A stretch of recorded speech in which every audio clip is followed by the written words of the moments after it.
probably quite like to know just how Lady Harding ended up at the helm of the test and trace system. So we'll start in 1995 when she was a management consultant at McKinsey, and she landed a job at the age of 27 as marketing director of Thomas Cook, which is, a former huge travel agent.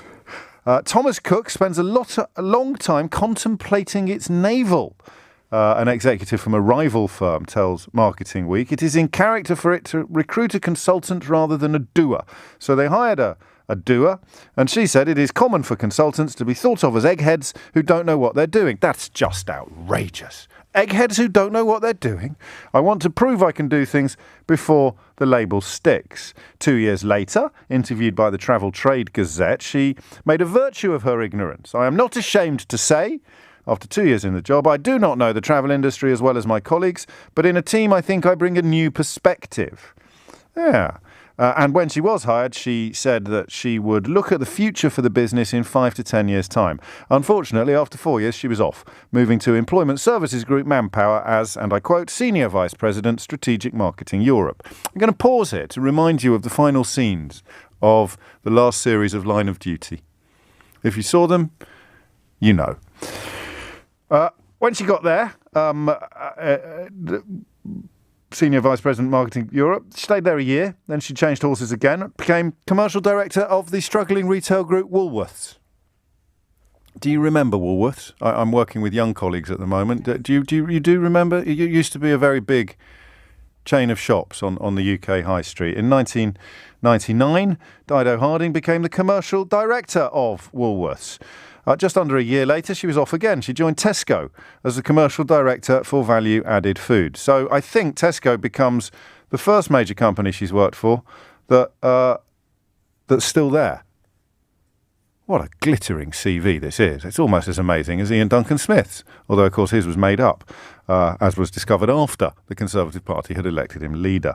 As Tesco's International Support Director by 2004, she became responsible for overseas ventures and told The Guardian that she was planning to still be there in 5 years' time. Needless to say, 3 years later, she was off again. She went to Sainsbury's. A few months of gardening leave, March 2008, head of Sainsbury's convenience stores.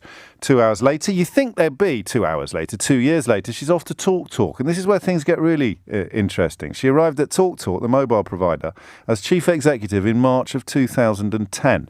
In 2011, TalkTalk incurred a £3 million fine from Ofcom for sending thousands of customers inaccurate bills. It then had to shell out another £2.5 million. Are you detecting a pattern here, perhaps? A £2.5 million refund cost, and during her time there, she twice won the Daily Mail's Wooden Spoon Award for providing the worst customer service in the UK.